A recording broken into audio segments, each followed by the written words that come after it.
और कटनी में mining conclave 2.0 का आयोजन किया जा रहा है, जहां मुख्यमंत्री डॉक्टर मोहन यादव पहुंचे हुए। देखिए कार्यक्रम से सीधी तस्वीरें। नहीं, माननीय मुख्यमंत्री जी रायपुर से हमारे साथ कमल किशोर जी जुड़ने वाले थे, पर अभी तकनीकी कारणों से नहीं जुड़ पा रहे हैं। और अब सभी आपको सुनने के लिए बेहद आतुर है, तो हम सभी करतल ध्वनि से स्वागत करेंगे उद्बोधन के लिए मध्य प्रदेश के यशस्वी तेजस्वी मुख्यमंत्री माननीय डॉक्टर मोहन यादव जी का। जोरदार तालियों से हम उनका स्वागत कर रहे हैं और सभी आपको सुनना चाहते हैं, बेहद आतुर है आपके उद्बोधन के लिए।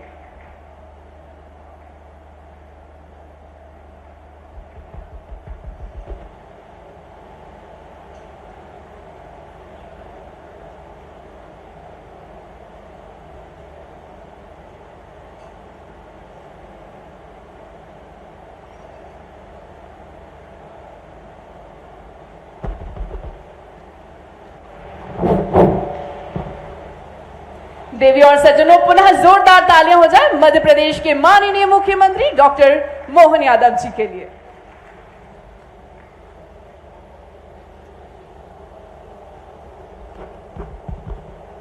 आज के इस कार्यक्रम में मंच पर विराजमान हमारे परिवहन एवं स्कूल शिक्षा मंत्री, यहाँ के प्रभारी मंत्री माननीय राव उदय प्रताप सिंह जी, भारतीय जनता पार्टी के पूर्व अध्यक्ष और यशस्वी सांसद हमारे वरिष्ठ नेता माननीय विष्णुदत्त शर्मा जी, इस अवसर पर यहाँ विधायक त्रय बैठे हैं।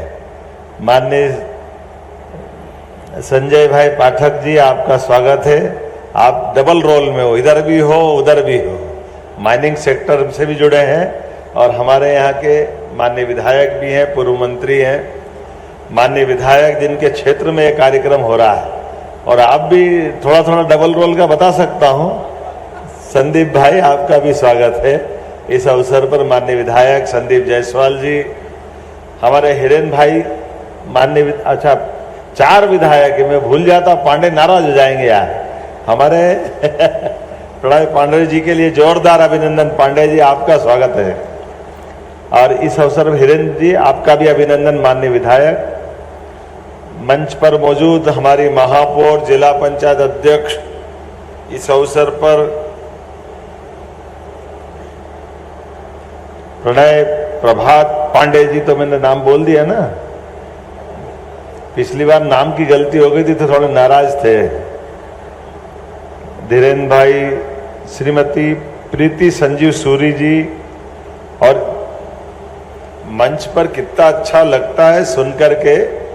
हमारे उद्योगपति भी अच्छा भाषण देते हैं, बढ़िया अपनी बात रखते हैं, और अधिकारी भी भाषण देते हैं। जोरदार ताली बजाओ अपनी अपनी बात रखने के लिए। आज के इस समय में कोई कहाँ लंका से जुड़ा, कोई हैदराबाद से, कोई कोचीन से, कोई कटनी से, अपने अपने क्षेत्र के लिए स्वनाम धन्य। माननीय त्रिवेदी जी बालाघाट से हमारे बीच में आए हैं। ये हमारे गोविंद सोरेवाला जी, इस अवसर पर सारे के सारे नाम लूंगा तो अन्याय हो जाएगा, काफी मित्र जुड़े हैं। चिदम्बरम जी, संजीव जी ने क्या कापर की व्याख्या करी है, जोरदार अभिनंदन करो। हमारे लिए सच में तांबे के साथ मानवता का संबंध सोने चांदी से बढ़कर है, ये बात सही है, उसका आनंद ही अलग है। और हमारे एक एक चीज की वर्णन करेंगे तो ज्यादा हो जाएगा, लेकिन कुल मिलाकर के जो राव उदय प्रताप सिंह जी ने भी जोड़ा है और माननीय वीडी शर्मा जी ने भी कहा है, आज बदलते दौर में यशस्वी प्रधानमंत्री श्रीमान नरेंद्र मोदी जी का अभिनंदन करें जोरदार अपने तरफ से। एक विजनरी लीडर, और गुजरात से विकास के मामले में जो उनने परिदृश्य बनाया, और जिस प्रकार से सफलतम 4 बार के वो मुख्यमंत्री रहे गुजरात के, और गुजरात के विकास के साथ साथ किसानों की, गरीबों की, युवा और महिलाओं की जिंदगी बेहतर करते करते राज्य के अंदर विकास का जो पैमाना गुजरात में खड़ा किया, उस उदाहरण को हम सब जानते हैं। अभी कलकत्ता से हमारे बीच जुड़े थे भाई, बता रहे थे राजीव मुद्रा जी, तो मैंने उनसे कहा ही, आपने सुना होगा, हम याद करें वो लखटकिया कार जिसकी बात उनने बंगाल से सपना देखा था कलकत्ता में बनाएंगे रतन टाटा जी ने, लेकिन केवल छोटी मानसिकता, राजनीतिक दृष्टि से आने वाली ये जो हवाएं हैं, ये हवाएं कष्ट कर देती बगैर बात के। कितना उत्कृष्ट सोच के भाई कोई मोटरसाइकिल पे जा रहा गांव का व्यक्ति, अब 2, 3, 4, 5 बच्चे सहित परिवार भी सबको, और उनने वो दृश्य देखा तो उनके ध्यान में आया कि अगर हमको उद्योग चलाना है तो इस उद्योग की आवश्यकता भी देख के चलना चाहिए, और आवश्यकता उन्होंने देखी और इसलिए उन्होंने कहा कि ये जो मोटरसाइकिल है, आज भी लाख रुपए के आसपास तो मोटरसाइकिल आती ही आती, लेकिन मोटरसाइकिल के बजाय कार हो जाए तो कार में वो पूरा परिवार तो सुरक्षित हो जाएगा। ये कितना उत्कृष्ट और अच्छा सोच है, और यही हमारी अपनी इस माइनिंग के कॉन्क्लेव की बात है, सभी प्रकार के उद्योग की बात है, व्यापार की बात है।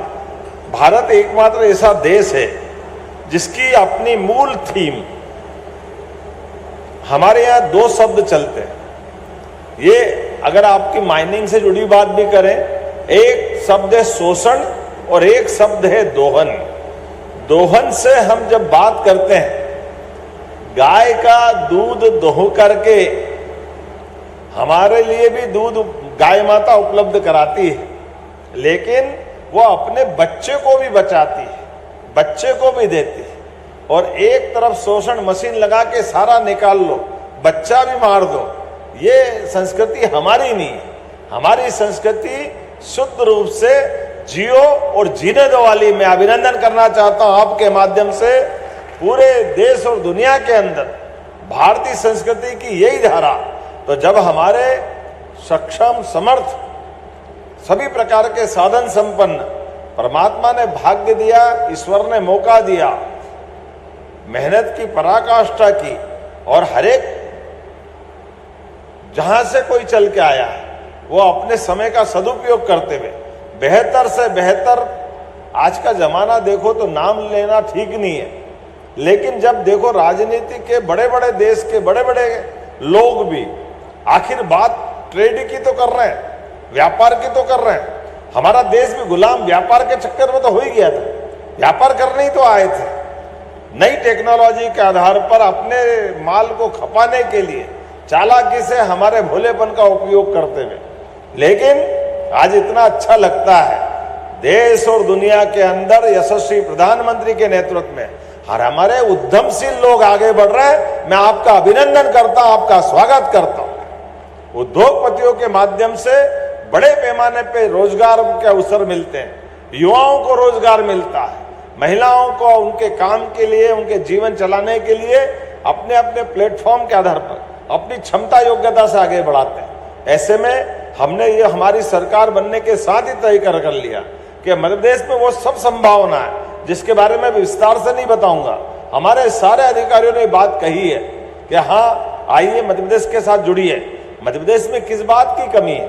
पर्याप्त लैंड बैंक है, बिजली है, आवागमन के लिए अच्छी सड़कें हैं। हमने सब प्रकार के, आजकल तो हम आगे बढ़ करके और कुछ समय बाद एयर कार्गो भी हमारे प्रदेश के अंदर बनने वाला, हम इस बात के लिए कह सकते हैं हमारी बहुत जल्दी तैयारी है। आज मेट्रोपॉलिटन सिटी बना करके हम अपने एक एक करके जितने बड़े महानगर हैं उनके यहाँ भी अलग प्रकार से विकास की संभावना देख रहे हैं। लेकिन कटनी तो माइनिंग के लिए, कटनी में क्यों नहीं होना चाहिए? कटनी तो इसकी पहचान है, इसलिए सब प्रकार के मिनरल न केवल कटनी बल्कि पूरे प्रदेश में, सही कहा, लेकिन महाकौशल में परमात्मा की विशेष कृपा और इसकी लाइन भी देख रहे हैं। अभी तक तो माइनर, मेजर, अब तो रेयर भी मिल रहे हैं, क्रिटिकल भी मिल रहे हैं।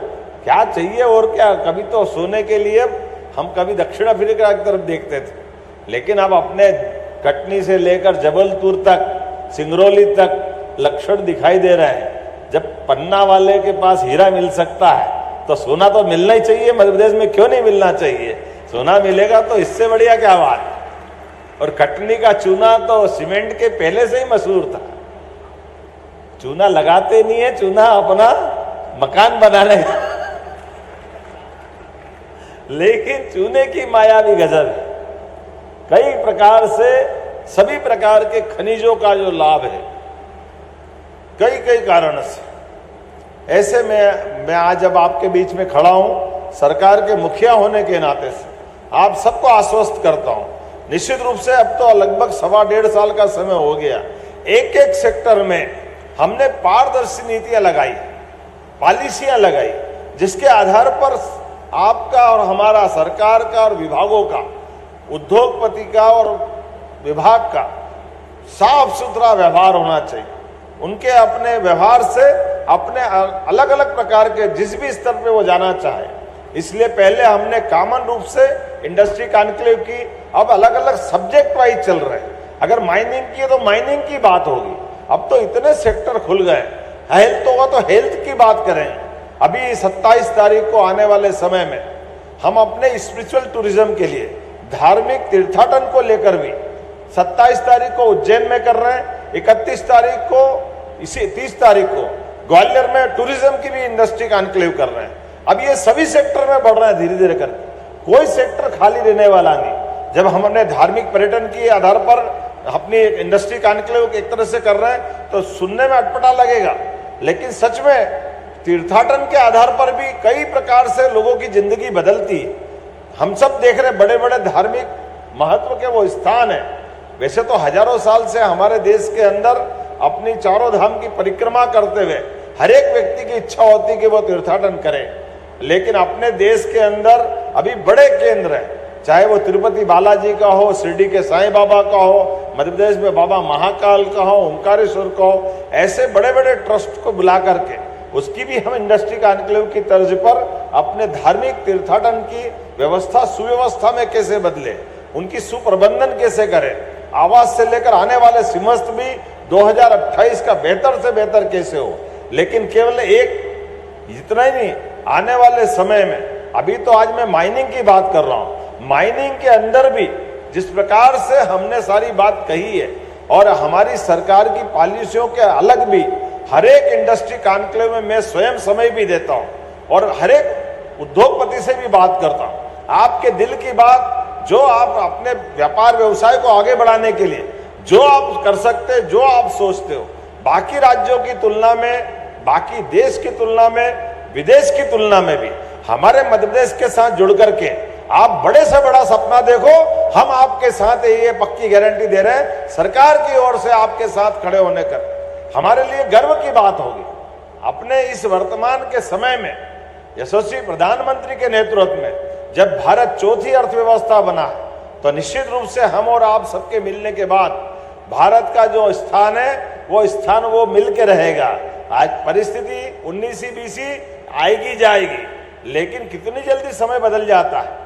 अपन आज देखो कि कल तक जिसके साथ हाथ मिला के बात कर रहे थे वो हाथ थोड़ा छोड़ रहा है तो उससे बड़े बड़े हाथ पकड़ रहे हैं। हमको तो मालूम पड़ रहा है वहां तक जाने के लिए तो हवाई जहाज और जल मार्ग और टाइम लगता था, लेकिन यहाँ तो हम पैदल भी पहुंच सकते हैं। अपने बड़े बड़े देशों के साथ जुड़ करके जैसी संभावना बन रही है, व्यापार व्यवसाय वाले इससे अच्छा कौन समझते हैं। रेशम का मार्ग अब स्वर्ण जरी के रूप में बदल रहा है।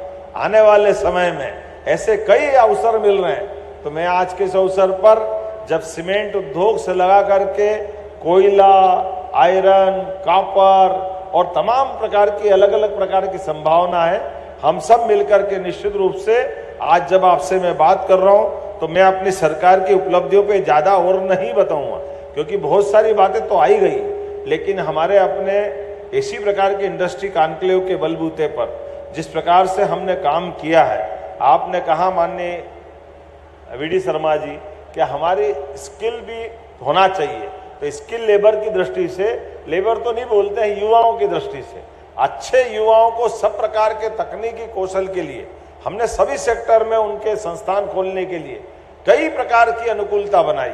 जैसे मैंने बताया कि मेडिकल कॉलेज को लेकर के हमारी सरकार के माध्यम से अभी यह कटनी भी उसी में है। अभी 25 तारीख के दिन ही आपको एक बड़ी सौगात मिलने वाली। अब आप केवल इंडस्ट्री के लोग व्यापार व्यवसाय को समझते हैं और व्यापार व्यवसाय में हमारा 1 रुपया 4 रुपए में कैसे चले, इसकी भावना के आधार पर हमारी सरकार ने ऐसे उदाहरण खड़े किए हैं।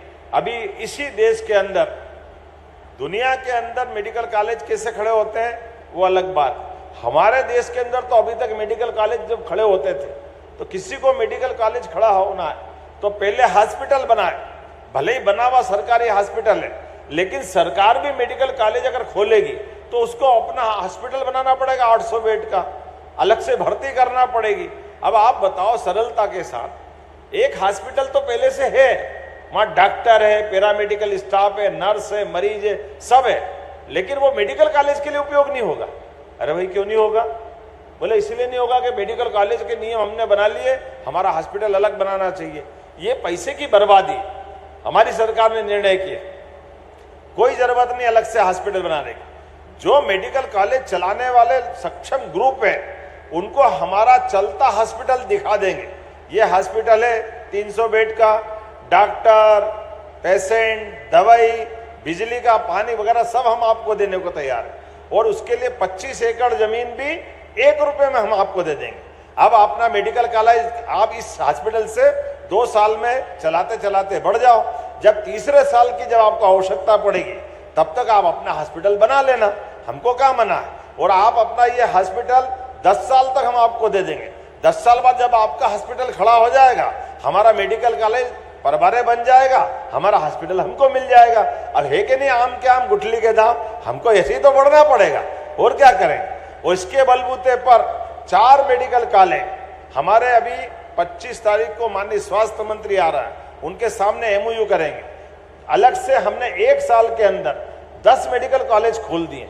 ऐसे एग्रीकल्चर के हर एक विषय के बारे में बता सकता हूं, लेकिन वो सारी बातें उसी प्रकार की कि सरकार की व्यवस्थाओं के साथ समाज की आवश्यकताओं की पूर्ति करने के लिए साफ दिल से, अच्छे मन के साथ सुशासन की नीतियों को लागू करते हुए वो सारे बंधन भी हटा रहे हैं जिसके आधार पर ये बाधाएं खड़ी होती है। इसलिए 29 प्रकार की परमिशन लगती थी इंडस्ट्री में, आज की स्थिति में हमने 19 खत्म कर दी। केवल 10 प्रकार की परमिशन लेना और आप अपनी इंडस्ट्री चालू करोगे, ये व्यवस्था हमने खड़ी कर दी। लेबर के मामले में महिलाएं रात को काम नहीं करती थी, बीच में अपने यहाँ तो 10 दिन और 12 त्योहार अपनी संस्कृति की विशेषता है। अब ऐसे में इंडस्ट्री वाला इंडस्ट्री के प्रोडक्शन के लिए जाता है, आज इसकी छुट्टी, कल उसकी छुट्टी, परसों उसकी छुट्टी, रोज ही छुट्टी रहती, काम कब करेंगे। तो उसमें भी हमने गुंजाइश निकाल दी। आप रात में ओवर टाइम चला लो, आपको कोई परेशानी नहीं। लेबर डिपार्टमेंट में संशोधन करा दिया, अपने अलग अलग सब प्रकार के संशोधनों के बलबूते पर। और वास्तव में तो हमारी संस्कृति तो इतनी छुट्टी की है ही नहीं। हमारी संस्कृति तो महीने में एक अमावस मनाती थी, बीच में गिनती नहीं रखती थी। पुराना हिसाब क्या था, काय का संडे न काय का सैटरडे, केवल अमावस के दिन मशीन बंद, बाकी पूरे महीने काम करो। तो ये होना चाहिए कि नहीं होना चाहिए। तो मुझे लगता है कि ऐसे समय में जब हम अपनी क्षमता का उपयोग बेहतर से बेहतर करने जा रहे हैं तो सब प्रकार की अनुकूलता बनाने की आवश्यकता है। इसलिए हमारी सरकार ने आज के समय में देश के अंदर भी किसी राज्य की अच्छी नीति है, हमको सीखना चाहिए, हम उसको सीख रहे हैं। आज तो उल्टा हो रहा है, बड़े पैमाने पर हमारी पॉलिसियों पे लोग अपनी नीतियों को समझना चाह रहे हैं, लेकिन ऐसी प्रत्येक नीति के साथ जुड़ करके मैं अपने इसी प्रकार के हर विभाग का हमारी सरकार की मंशा के साथ समाज में ये विश्वास बना के खड़े हो रहे हैं कि आइए हम भी बढ़े, आप भी बढ़े। कुल मिलाकर यशस्वी प्रधानमंत्री के नेतृत्व में प्रदेश देश का नंबर 1 का राज्य बने, इस दिशा में हम लगातार काम कर रहे हैं। और उसी दिशा में सभी की जिंदगी बेहतर करने के लिए हमारे अपने राज्य के युवाओं को उन्नत प्रकार से सभी अवसर उपलब्ध कराने के लिए, जब 9 करोड़ का राज्य है, बड़े पैमाने पर हमारे राज्य के अंदर वो सारी अनुकूलता है। अपने मध्य प्रदेश के अंदर विशेषता है, कभी लेबर की हड़ताल नहीं हुई, इतने भले लोग हैं, कभी किसी प्रकार की दूसरी झंझट नहीं होती, क्राइम हमारी न के बराबर है। जितना दक्षता के साथ सभी प्रकार के कानून लागू करने के लिए यहाँ के लोग इतने भोले भाले, इतने भले हैं, तो दिल खोल के आप दे रहो, इससे अच्छी क्या बात है। लेकिन ये मध्य प्रदेश MP देश का दिल तो है, लेकिन दिल पाक साफ है। हमारे इस दिल के अंदर आप सबके लिए जगह है। और हमने सबने देखा है, एक लंका से जुड़ करके बात कर रहे थे और अयोध्या में भगवान राम का मंदिर धूमधाम से, अगर वहां आसमान से बात करता हुआ अपने शिखर से हमको लालायित कर रहा है, तो हमने तो राम जी के काल में हनुमान जी का हृदय देखा है, कि वहाँ भक्ति और भगवान राम विराजमान है। तो हमारे लिए यही चित्रकूट धाम है, अपनी कटनी के पास, जहाँ उस पवित्रता के आधार पर भगवान राम का नाम मतलब पवित्रता का नाम, श्रद्धा का नाम, छोटे से छोटे आदमी की मदद करने का नाम, हर एक को साथ में लेके चलने का नाम, परिवार के संबंधों को निभाने का नाम, और राम राज्य मतलब सच्चे अर्थों में मानवता के लिए जीने का नाम। आइए हम सब मिलकर के अपने अपने काम में अपने अपने उद्देश्य की प्राप्ति